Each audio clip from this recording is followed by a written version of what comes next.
আজকে ক্লাসে ষষ্ঠ শ্রেণী কোষে দেখি ১.৩-এর পর্ব ২ এর অঙ্কগুলো করব। ৩-এর দাগের থেকে অঙ্কগুলো আছে ভগ্নাংশগুলির ছবি এঁকে দেখায়। দেখো, কোনো ভগ্নাংশের ছবি আঁকতে গেলে তার হরটাকে দেখতে হবে, সেটা কি ভগ্নাংশ আছে সেটা দেখতে হবে। দেখো, এর অঙ্কটাতে ৩-এর দাগের এর অঙ্কটা, তাহলে ১-এর ৫ আছে। তাহলে কোনো একটা বস্তুকে সমান ৫ ভাগে ভাগ করব। ১ ভাগ, ২ ভাগ, ৩, ৪, ৫। ১, ২, ৩, ৪, ৫। তার একটা অংশ আমরা রং করে দিলাম, এটা হয়ে গেল ১-এর ৫। ঠিক বি এর অঙ্কটাও একই রকম। এখানে কত আছে? এটা ১-এর ৫ ছিল। এটা কত আছে? ৩-এর ৮ আছে। তাহলে আমরা যদি কোনো একটা বস্তু নিই, তাকে সমান ৮ ভাগে ভাগ করি। ১টা, ২টা, ৩টা, ৪, ৫, ৬, ৭, ৮। ১, ২, ৩, ৪, ৫, ৬, ৭, ৮টা। তার ৩টা ভাগ আমরা রং করে দিচ্ছি। ৩টা ভাগ কি করছি? রং করে দিচ্ছি। তাহলেই আমরা কি পেয়ে যাব? ৩-এর ৮। কত পাবো? ৩-এর ৮। সি এরটা দেখো, এটা অপ্রকৃত ভগ্নাংশ আছে ১৪/৫। একে প্রথমে মিশ্র ভগ্নাংশে পরিণত করব। তাহলে ৫ দ্বারা ১৪কে ভাগ করব। ২, ১০, ৪। তাহলে এখানে কি লিখব? ২ পূর্ণ ৪-এর ৫। তাহলে এটার যখন ছবি আঁকবো, একই রকম দুটো বস্তু আঁকলাম, তারপর আরেকটা বস্তু নিয়ে আমরা এই ভাগটাকে মুছে দিচ্ছি। আরেকটা বস্তু নিয়ে সেটাকে কি করব? সমান ৫ ভাগে বিভক্ত করব।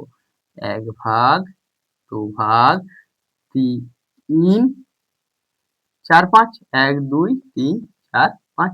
তার ৪ ভাগ নিয়েছি।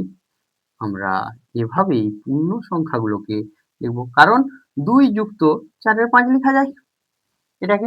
তাই দুটো পূর্ণ বস্তু এবং আরেকটা যে বস্তু আছে সেই বস্তুটার টোটাল ৫ ভাগ করে সমানভাবে তার ৪ ভাগ নিলাম। এবার আছে ২ পূর্ণ ৩-এর ৭। ডি এর অঙ্কটা দেখো, তোমাদের দেয়া আছে ২ পূর্ণ ৩-এর ৭। তাহলে এটাকে আমরা কি লিখতে পারি? ২ যুক্ত ৩-এর ৭। দুটো বস্তু সমান মাপে, দুটো বস্তু আমরা নিলাম সমান মাপে। আরেকটা বস্তু নিলাম, তাকে কি করব? সমান ৭ ভাগে ভাগ করব। ১, ২, ৩, ৪, ৫, ৬, ৭। তার ৩টা টুকরো নিয়ে নেব। তার কটা টুকরো নেব? ৩টা টুকরো নিয়ে নেব। তাহলে আমাদের এটা হলো। তাহলে ১ যুক্ত ১ যুক্ত ৩-এর ৭। তাহলে আমাদের এই ছবিটার দ্বারা বুঝতে পারলাম কিভাবে ২ পূর্ণ ৩-এর ৭কে আঁকতে পারবো। এর অঙ্কটা দেখো, দেয়া আছে ৮-এর ৫। কি ভগ্নাংশ দেয়া আছে? অপ্রকৃত ভগ্নাংশ দেয়া আছে। এটাকে আমরা প্রথমে কি করব? পূর্ণ ভেঙে নেব। ৫ দ্বারা ৮কে ভাগ করলে ১, ৩। তাহলে ১ পূর্ণ ৩-এর ৫। তাহলে একটা পূর্ণ বস্তু, তারপরে আরেকটা একই মাপের বস্তু নিয়ে তাকে কি করব? সমান ৫ ভাগে ভাগ করব। ১, ২, ৩, ৪, ৫। তার ৩টা টুকরো আমরা নিয়ে নেওয়ার চেষ্টা করব। ৩টা টুকরো নিয়ে নিলাম। তাহলে ১ যুক্ত ৩-এর ৫ সমানই কত হয়ে যাবে? ৮ পূর্ণ ৮-এর ৫ হয়ে যাবে। এরপর এফ এর অঙ্কটা দেখো, এফ এর অঙ্কটাতেও ছবি আঁকতে দিয়েছে, কিন্তু অপ্রকৃত ভগ্নাংশ দেওয়া আছে। এখানে কত দেওয়া আছে? ১১-র ৭ দেওয়া আছে। কত দেওয়া আছে? ১১-র ৭। এখানে ১১-র ৭। তাহলে আমরা ১১-র ৭-এর কিভাবে ছবি আঁকবো? এফ দেখো, ১১ আর ৭ অপ্রকৃত ভগ্নাংশ। অপ্রকৃত ভগ্নাংশ থাকলে কি বলেছি? মিশ্র ভগ্নাংশে প্রকাশ করতে ৭। তাহলে এখানে কত আসছে? ৪। তাহলে 1 পূর্ণ 4/7। তাহলে একটা পূর্ণ বস্তু তারপর আরেকটা বস্তু একই মাপের নিয়ে তাকে সমান 7 ভাগে ভাগ করব। 1 ভাগ, 2 ভাগ, 3, 4, 5, 6, 7 হয়েছে। তার 4টা টুকরো আমরা নেব। তার কটা টুকরো নেব? 4টা টুকরো নেব। তাহলে 1 যুক্ত 4/7 তাহলে আসলো 11/7। এইভাবেই আমরা যে কোনো ভগ্নাংশের ছবি এঁকে দেখতে পারি। পরের দেখো দাগে কি দেয়া আছে, আমাদের এখানে করতে হবে প্রকৃত ভগ্নাংশগুলোকে গোল আকারে, অপ্রকৃত ভগ্নাংশগুলোকে বর্গক্ষেত্র আকারে এবং মিশ্র ভগ্নাংশকে ত্রিভুজের মধ্যে রাখতে বলেছে। তাহলে আমাকে আলটিমেট খুঁজতে হবে কোনটা প্রকৃত ভগ্নাংশ, কোনটা অপ্রকৃত ভগ্নাংশ, কোনটা মিশ্র ভগ্নাংশ। প্রকৃত ভগ্নাংশ হলে কি হয়?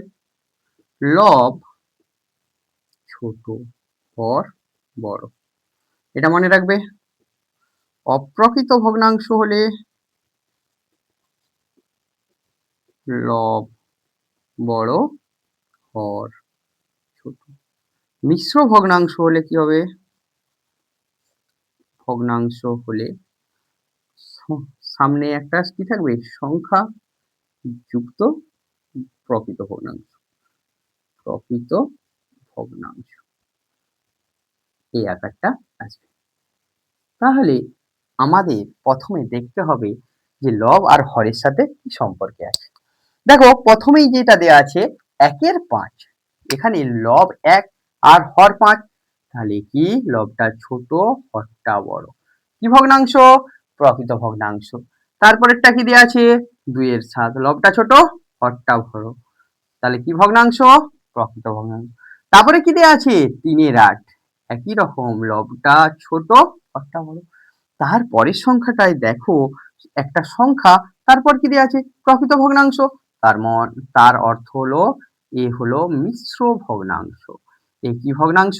মিশ্র ভগ্নাংশ। তাই ত্রিভুজের মধ্যে তারপরেরটায় লবটা 15 আর হরটা 13, 15 বড় হয়, তাহলে এটাকে আমরা অপ্রকৃত ভগ্নাংশ, চতুর্ভুজের মধ্যে রাখবো।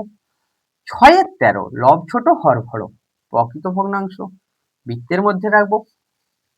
1 আছে, সামনে সংখ্যা আছে, আর কিছু দেখবারই দরকার নেই, এটা মিশ্র ভগ্নাংশ।